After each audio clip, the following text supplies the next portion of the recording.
And thank you everybody for attending. It's great that everybody is so passionate about accessibility. So in this session today, we're going to be looking at some common accessibility issues that I found while auditing courses, both at my work, auditing portfolios on the side for aspiring instructional designers, and just a variety of other places. So these are issues that could stem from maybe not knowing how Articulate Rise's settings are done, or it may just be that Articulate isn't quite configured for accessibility in certain components. So we're going to look at that. And one thing I will share up front is that if you've not had the pleasure of communicating with their accessibility support team, it's great people. They usually are highly responsive. I get messages back from them far faster than I would expect, to be honest with you. So they're great at communicating. They're great at adding issues that maybe they didn't have documented that you find to their accessibility maturity plan. And we're actually going to talk about a few of the things that have been fixed in the past year, possibly stemming from those messages or messages from other people. So the most common area that I see accessibility issues with in Articulate Rise is in heading levels. And heading levels can be a little bit tricky in Articulate, but with the WCAG standards, there's three main things that headings need to be. And that is programmatic, they need to be descriptive, and they need to be organized logically. So I'm going to be sharing this from a Rise presentation. We'll kind of hop back and forth between the editing mode and preview to explore what this looks like. And a quick caveat due to some extenuating circumstances. I'm on a Mac instead of a PC, so I am used to NVDA. I haven't touched VoiceOver, which is the screen reader for Mac, until yesterday. So I'm a novice, and that's kind of what I'll be using. So just bear with me a little bit, but we'll work through it. So with heading levels, I have seen a lot of people in Articulate Rise and Storyline and every other course authoring tool, as well as just Word documents and PowerPoints, who adjust text to look like a heading instead of making it programmatic. So I've got a little custom block here that shows two heading levels. One is fake, one is real. And you can see they're identical. They're both Lato font, 24 size, and bold. But if you're using a screen reader, you're going to be able to navigate by heading levels. So this fake heading level isn't going to work for navigation. If I go into preview mode, and I'll go ahead and cut on VoiceOver. VoiceOver on Edge. Accessible Learning in Articulate Rise Vertical Line Rise 360. Microsoft Edge. Window. Accessible Learning in Articulate Rise Vertical Line Rise 360. Web content. Has keyboard focus. Desktop group. You can see screenshots and add highlights and comments. After the meeting, you'll get a summary. Tab bar, app bar, toolbar, favorites bar, toolbar item palette. Main. Heading level 2. WC. Heading level 2. WCAG and headings. You are currently on a heading level 2. So you can hear it's telling us that we're currently on the heading level 2. To meet web content accessibility, got list 3 bullet 1 of 3. It's on text. Right bullet disc link right bullet organ link right parent end of list number heading level 2 programmatic heading levels. You are currently on a heading level 2. Okay, so currently on heading level 2. And then if we go one more time, it's going to tell us that we are on just paragraph text. Fake heading level 3. You are currently on a selectable text. And the real header. Font, Lotto, end of, preview content, group, heading levels, accessible learning in Articulate, preview content, heading end of, preview content, group. You are current preview heading level 3 at WCAG and headings level 1. You are currently on a heading level 1. And the screen reader at the same time. Okay. Sorry about that, PF. I'll make sure I get that paused. I'm going to skip to that actual heading level. Heading level 2 bullet right bullet just right bullet organ link right end of heading fake heading font size style heading level 3 actual heading level 3. You are currently on a heading level 3. Okay, I think I've got the screen reader paused now, and I do apologize about that. So you can see here it actually tells us we are on a heading level 3. But fake heading level 3. On fake heading level 3, it just said that it was on a paragraph text. So that's why it's important for it to be programmatic, because people who are using screen readers to navigate can skip by those heading levels. The real one will show up. The fake one will not. So instead of just adjusting font size, typeface, or font type and style, make sure that you are actually using those programmatic heading levels. I'm going to cut voiceover off real quick. Command F5. Voiceover off. And that's kind of Press what's talked Command about. F5 to turn on voiceover. Sorry about that. Press Command F5 to turn on voiceover. Yeah. NVDA doesn't do that. When I cut it off, it stays off. So what difference do programmatic heading levels make? Again, it's about being able to appropriately navigate efficiently for people who are using that. And you can use WebAIM's Wave browser extension. I don't have that on this computer right now. And I also have found that it doesn't work very well in Rise's building mode. It does work whenever you've published a course. So when you're auditing a course, it might help, but while you're building, that browser extension isn't going to be much assistance. Using an actual screen reader will. Descriptive heading levels is our next section, and we don't have a whole lot on there. Brittany, I couldn't get it to work well in preview mode. It had everything kind of scattered. It was not clean. But when I published it to Amazon's bucket, it worked well there. And that's with the browser extension. The screen reader works great in preview mode if you know what you're doing, which I'm struggling with VoiceOver right now. But descriptive heading levels would be the next thing.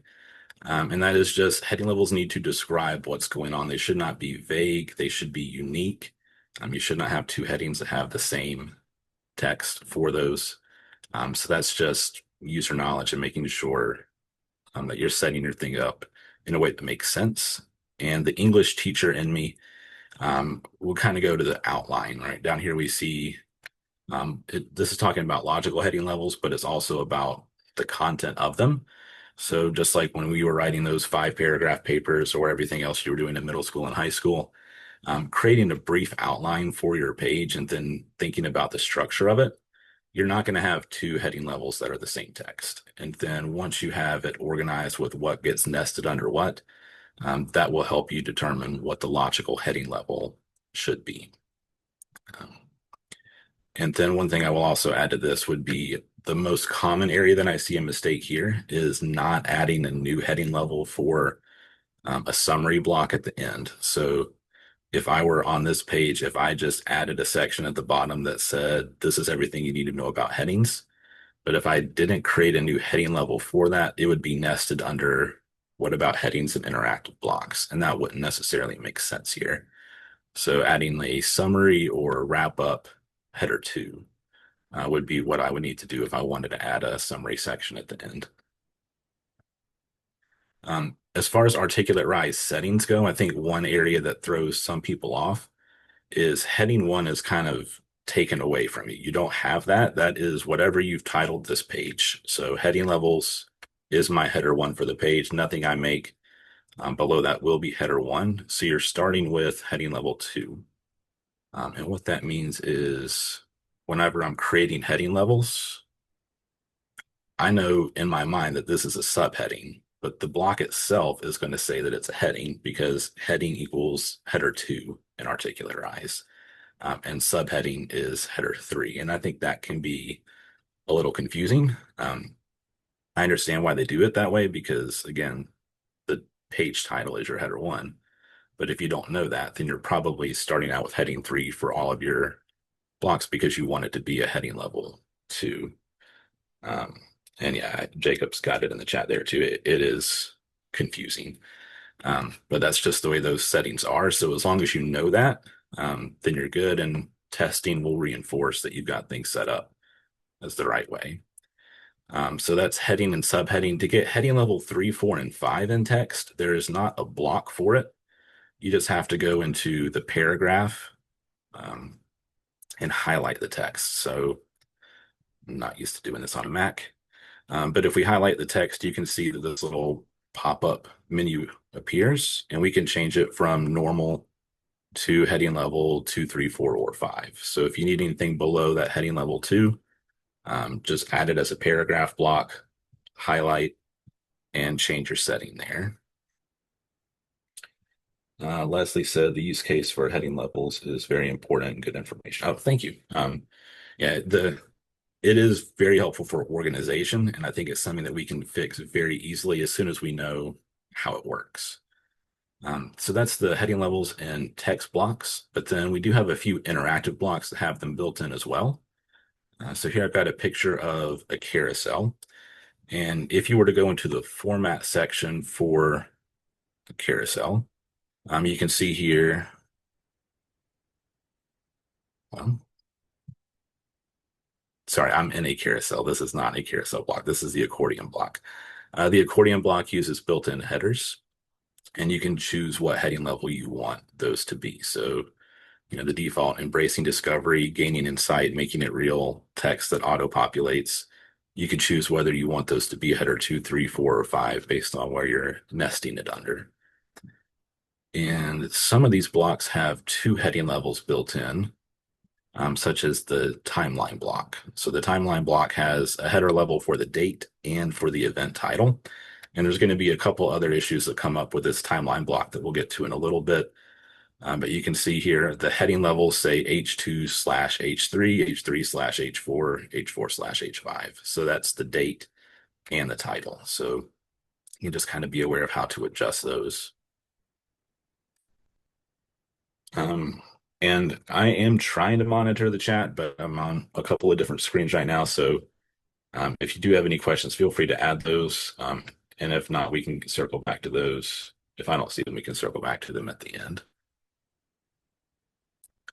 Images and videos. Next couple of things. With WCAG, we need to have alternative in the form of text. Do not use images of text. Ensure that users can control time-based media and be mindful of animations, especially flashes. And see, Madeline said that she's switched to using paragraph-only blocks for all headers and subheaders. I think that makes a lot of sense. And I may actually start doing that myself. That would eliminate some of that confusion, and it does allow for a lot of customization as well. It's a good idea. One of the most common issues that I do see with images in Rise is there is that built-in enable zoom on click feature.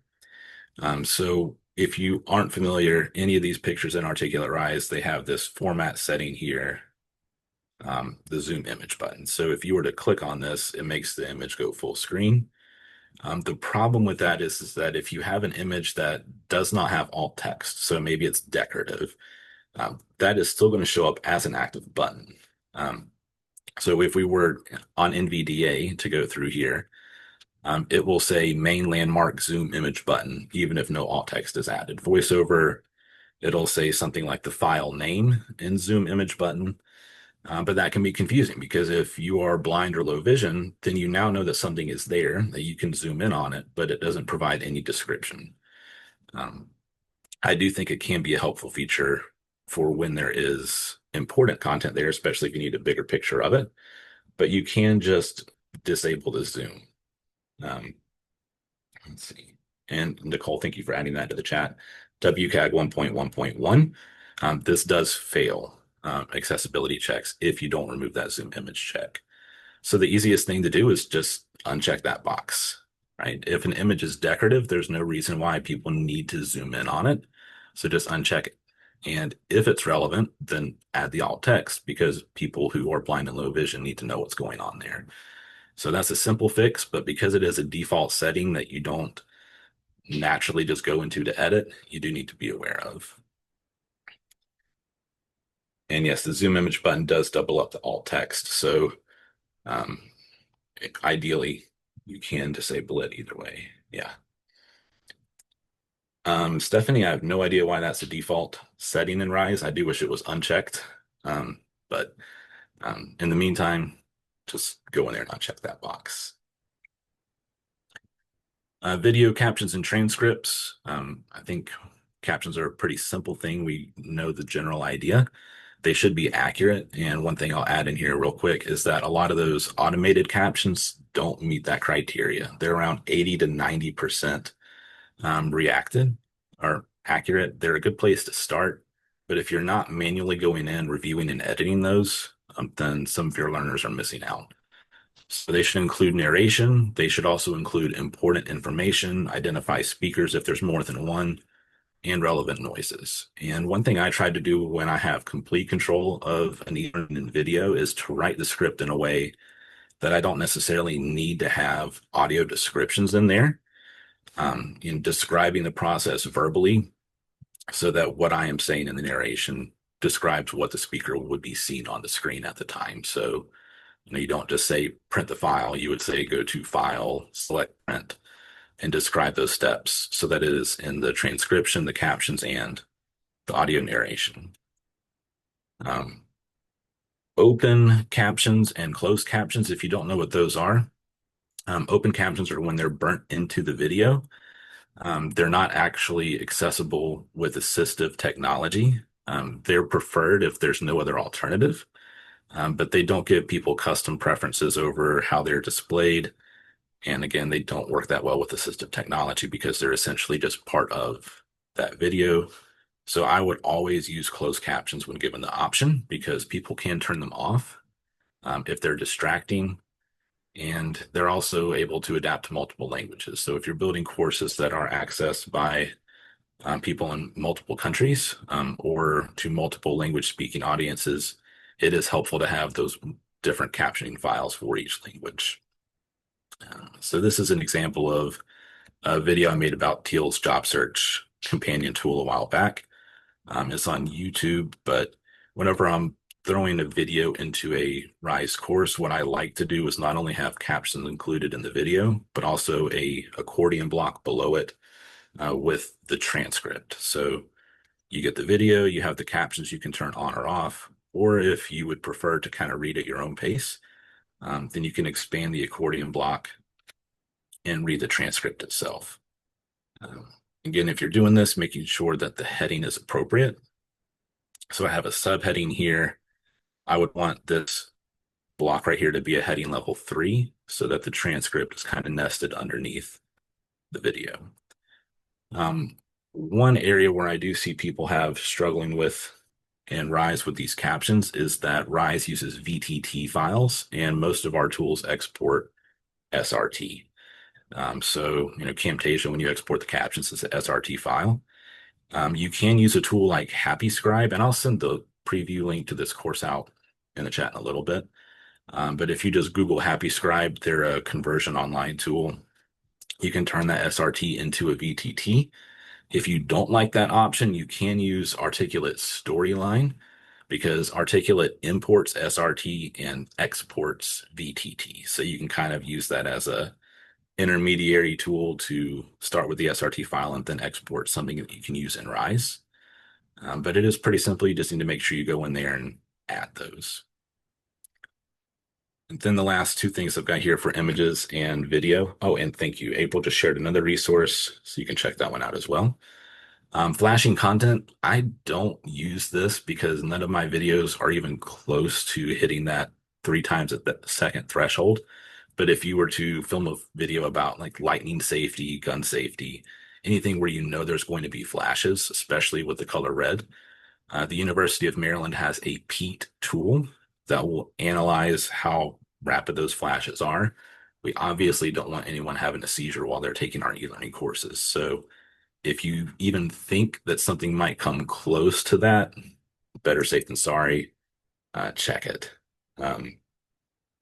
On a click through of the tool. Yeah, we definitely don't want somebody having a medical issue or emergency at their desk. So if it's going to be close, or if you think it could even potentially be there, check that out. And images of text, I know that we liked being able to completely customize how something appears. And prior to Articulate Rise's custom block, there were very limited amount of things that we could do with text. So I know that I would see people editing pictures in Canva, throwing them into their e-learning courses. But with the custom block, we can do whatever we want now. It gave us a lot of freedom and ability to customize exactly how text is presented. So don't throw a PNG or a JPEG of text into your course. Even if you're adding alt text to it, it's better to give the user control. So just do a custom block, throw it in as real text. And some of the custom blocks are not fully accessible, so good to check. Yes, if you're using a template, you definitely need to check those. And even if you're creating your own, some of those custom blocks do have a few issues. Well, color and contrast. Color should not be the only means of conveying information. And we do need to have appropriate contrast between like foreground and background elements, as well as some elements themselves. So um, with the color to convey information, I've got a list here. These are plants, some of the plants that can be found in Western Washington. And I kind of set myself up for failure here because I have a note down here at the bottom that says plants in green are poisonous and should not be touched. I am red green colorblind, like 8% of men in the country, and I think 0.5% of women. Um, even though I made this list, I have trouble looking at this and telling you which ones are the poisonous ones based solely on this list here. Because color is the only use to convey information. If you're blind or low vision, you're not going to be able to tell that either because the screen reader is going to say list with 6 items and then go through them one by one. It's not calling out which ones are green and which ones are black. So this could be an important thing, right? If somebody could be touching poisonous plants and getting nasty rashes after their visit to the trail. So a couple of accessible workarounds to this displaying or using color to convey information would be to throw an asterisk at the end of it. So I have here the following plants are found in Western Washington. Plants followed by an asterisk are poisonous. And now the screen reader would read that, right? It would say list with 6 items, members of the carrot family, asterisk, trillium. And I'll continue going through the list. Although Jen just shared the asterisks are not read by all screen readers, which is something I was not aware of. But I think the ideal way to approach this would be with a custom block or with a regular block of text using toList. So we can say the following plants are found in Western Washington and then have a header for not poisonous with the list of the 4, and then another header for poisonous and the 2 that are. So this would address the issue of not all screeners picking up on the asterisk symbol. It does no longer use color, and I think it looks better than the block we had at the beginning. And then the other one I had on here was appropriate color contrast. You can set your theme in Articulate Rise, and like I pick a custom one, and I chose this 6.8 BO4E color for the scheme. It's kind of a medium green. And I will say, if you go through this list, all of them do pass. But I will note that the cherry theme in particular, when I test it in a color contrast checker, it gives me a 4.87 to 1 ratio. But as someone who's red and green, I'm having trouble reading that with the smaller text. So just be aware that some of these themes, even if they are technically accessible, they will give a little bit of trouble to users.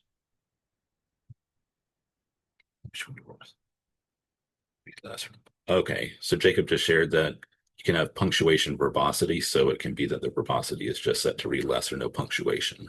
So some users may customize their screen reader to skip over that. So if that's the case, I would recommend doing, or with that being the case, I would recommend doing the different list for poisonous, non-poisonous instead of using a symbol. When you're using a theme, you can choose the contrast to be auto so that it will automatically determine what is the best way to contrast with that. The issue that I see sometimes is, and let's see, and for accessibility, I think Jim's got a good point. If we cut the reactions off in the chat, then we just don't have to deal with the cognitive distraction there. And yeah. All right, so links, even when you set auto contrast levels, it's something that you're going to have to manually adjust. Whenever I was doing this and building a course and I added a link, it would use the link color instead of a darker theme. So I would have white on this light to medium green, and it had a contrast ratio of 2.65 to 1. with the white background. So the good thing about Articulate Rise is that you can go in and customize some of that. So in a paragraph text, if you have a link, you can highlight it and then just go to that text color and change the hex code. So throughout this course, I use 3C65 2C as a hex code, which is a dark green and has appropriate contrast of 6.79 to 1. So just be aware that even when you are using the auto contrast, there are some times where you're going to have to go in and adjust that. Then we have a few other blocks with potential contrast issues. The text on image block, by the default, it's usually fine, but you can adjust these to have a different level of opacity. I changed this one to 30, and when that background is with the text, it doesn't have a good contrast level. You do need to make sure that you're checking it against the places where there's the least amount of contrast, right? So this is a picture of waves in an ocean with some text on there. It's a black and white picture. So the places where there's black background from the waves with the white text is fine, but overall there's some pretty light contrasted areas. And if I were to use my contrast checker, which is WebAIM's bookmarklet, if you don't have, oh, April, you beat me to it. The link is in the chat now for that, but you can manually pull these colors out. So we're going to pull this light gray that's next to the text. And we can see it's a 235 to 1, so it fails. If we were to adjust this contrast level back to the default of 50%, we're probably good, but still always good to check. And I'm getting a 4.35 to 1 for the contrast level, which is good for large text of 14 point in bold or 18 point, which is what this is. So we would be accessible here. I would say it's still not that great, but it would pass at that point. So just make sure that you are checking those. And if it's a gradient background, check the area where it's the least amount of contrast. And yes, Adam, this is a browser extension. If you were to click that link, there's a little section. Well, I'll just pull it up. Or to go to WebAIM, bookmarklet. It'll be the first result.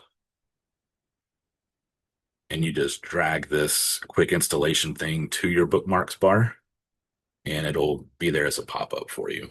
Great tool. I love it. And it can pull from things that are outside of the internet window. So if I'm designing in PowerPoint, I can also use WebAIM's contrast checker there to look at those colors. The timeline block, I mentioned we'd come back to this one. The timeline block's heading 2, or the highest heading level for the block, will use your theme color on that white background. So that can be a problem. And unfortunately, this is not an area where you can adjust the color of the text. Like there's no option for me to change date 1 to that darker green color. So if you're using a particular theme that's kind of a medium or light, the timeline block is going to have an inaccessible color contrast level with that date in the timeline block. So that is something to be aware of. You might need to choose a darker theme. And we have a similar issue with the tab block. So the tab block will use the theme color for your tab heading. And again, like the timeline block, you can't change the color there. So there's no way currently to make that an accessible combination. Color contrast analyzer. Adam shared that one. That one's great too. It's an app you can install on your computer.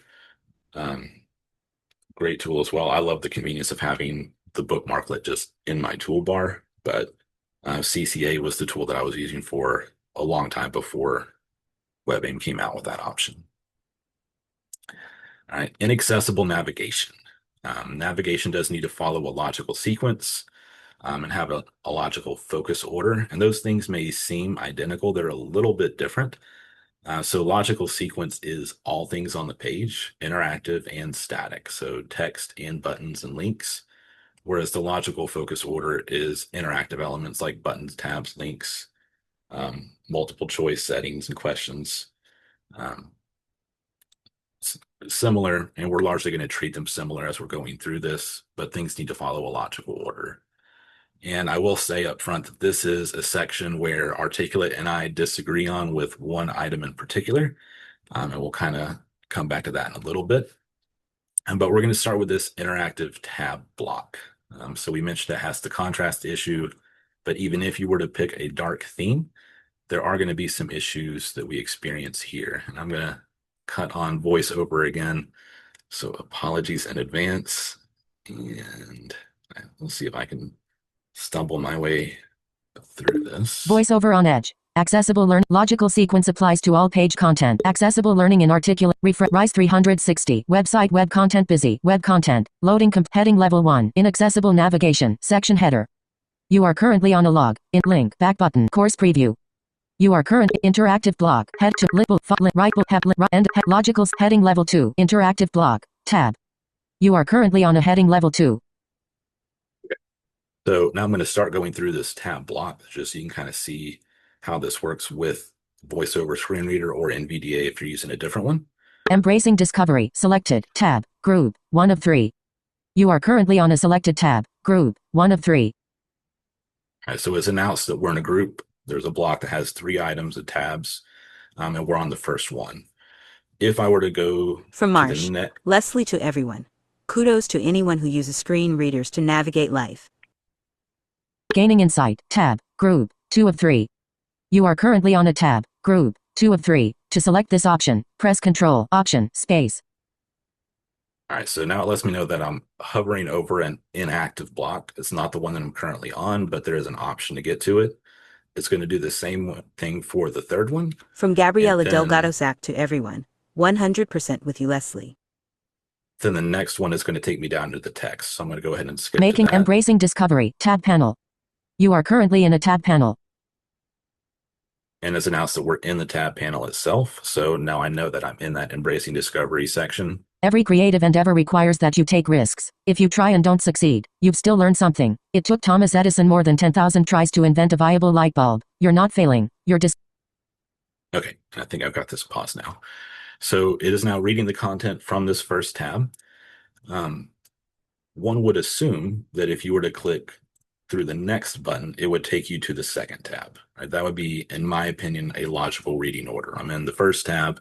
I go through all the content, click next, and it should take me to the second one. But that's not how this block works. Cut this back on. Discovering what doesn't work.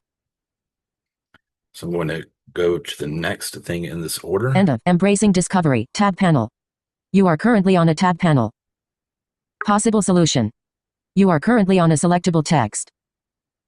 So it's gone down to the possible solution. And the way that Articulate wants you to navigate this block is to go through the Embracing Discovery, go through the inactive tabs, go to the active content, and then reverse your way through it to get to that second tab.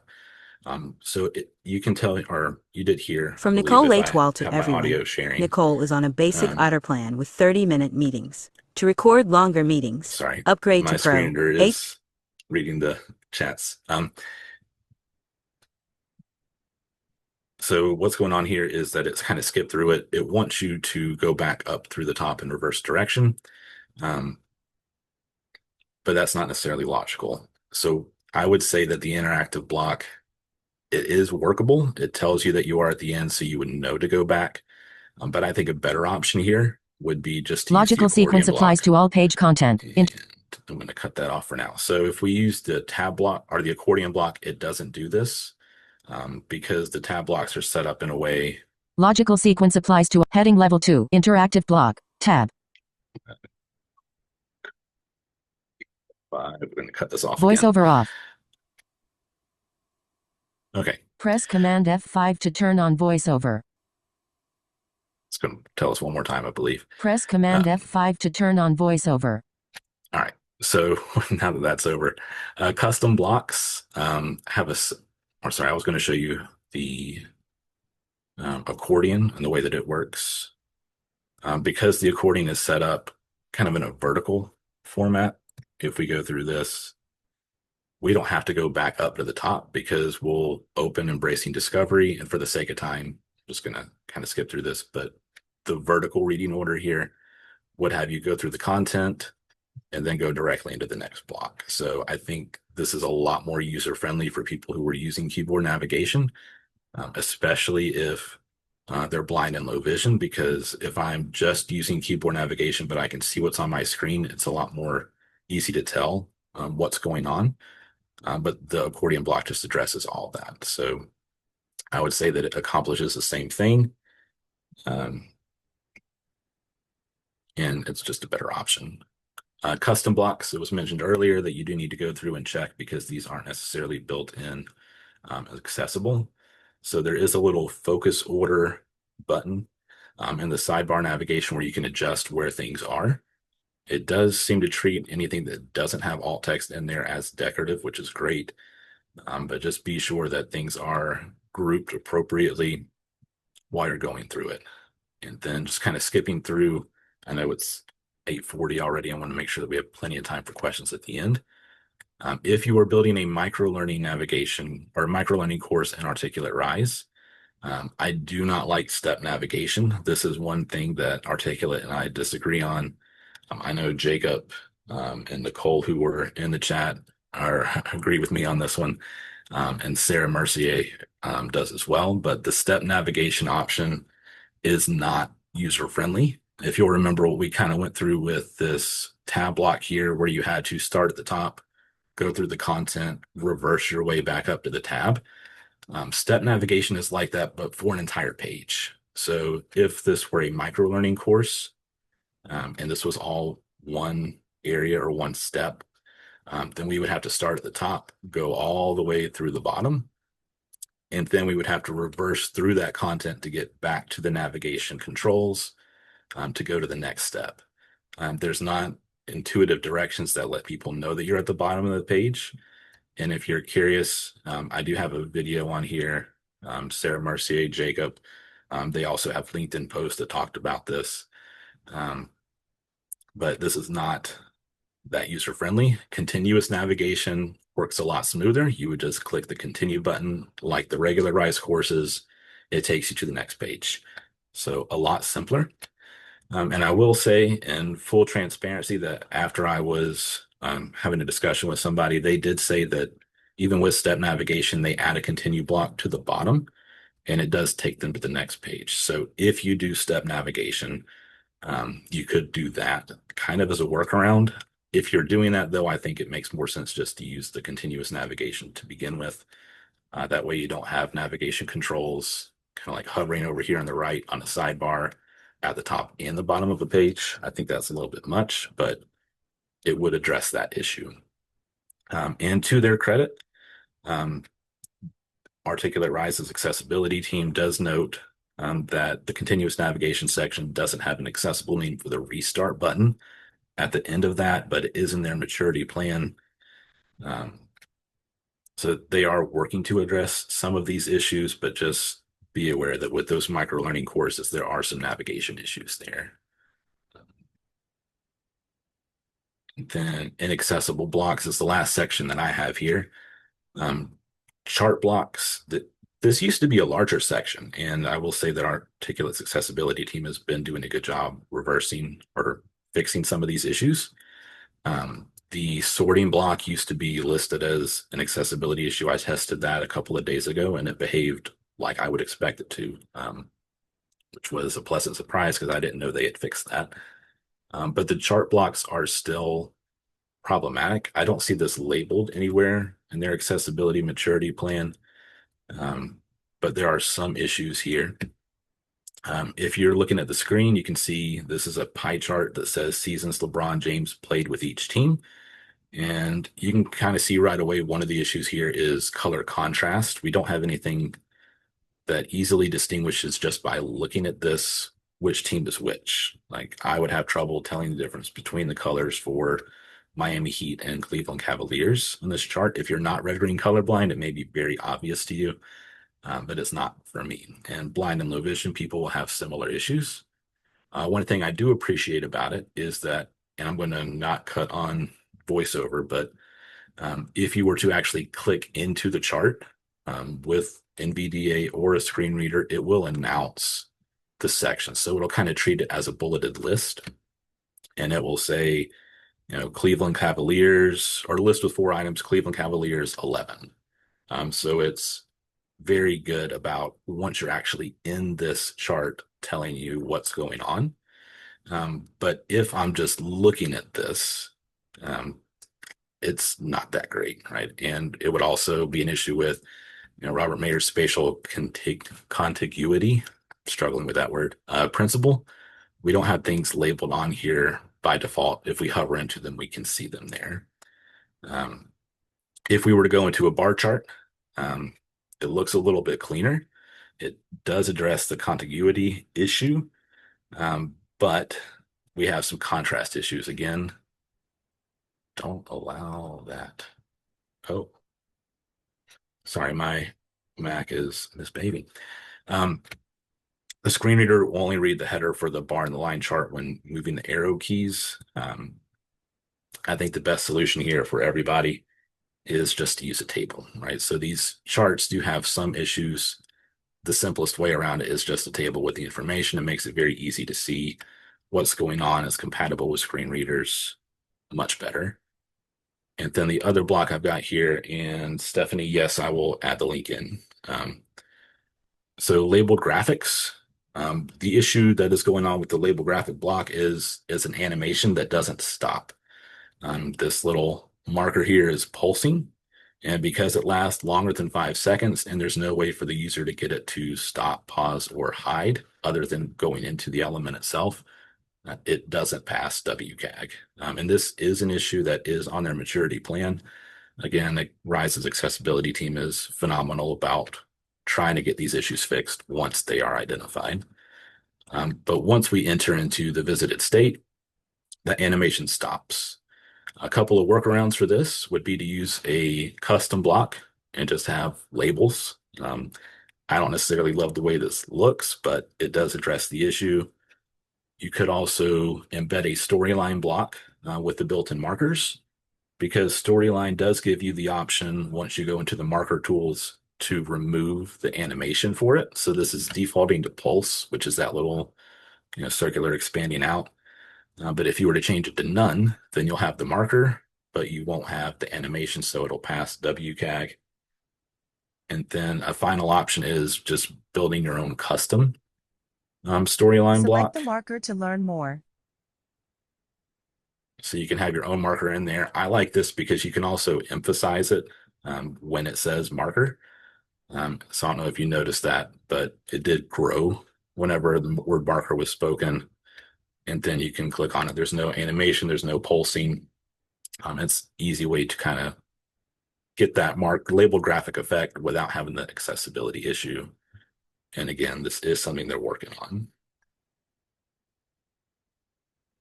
And that is all I've got here other than some resources. I would highly recommend visiting these. And if you are looking to learn more about accessibility, 2 books that I will always recommend.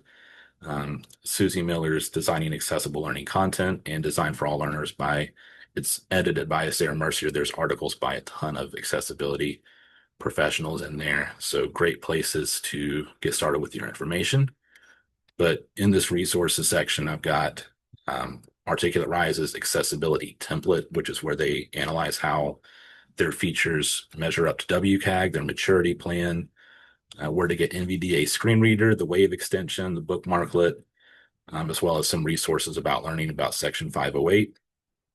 Nicole Latoile's Slack group, and Pete, which was used for the flashing, right? So a couple of resources there that can help you out.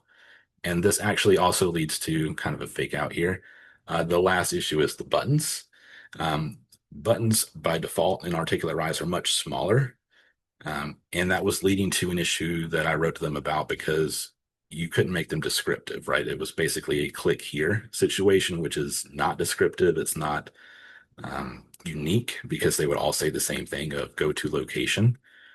But they recently did add the ability to go into the format panel and make the button larger. So that gives us a lot more room and possibility to make these buttons actually descriptive like they are supposed to be. So I hope that helps. And I don't know if I missed any questions in the chat. I probably did. But the link to this course is in there now. So you can go through, check it out yourself. And if, I don't know, we're kind of bumping up on time, but if there are any questions, I'd be happy to answer those.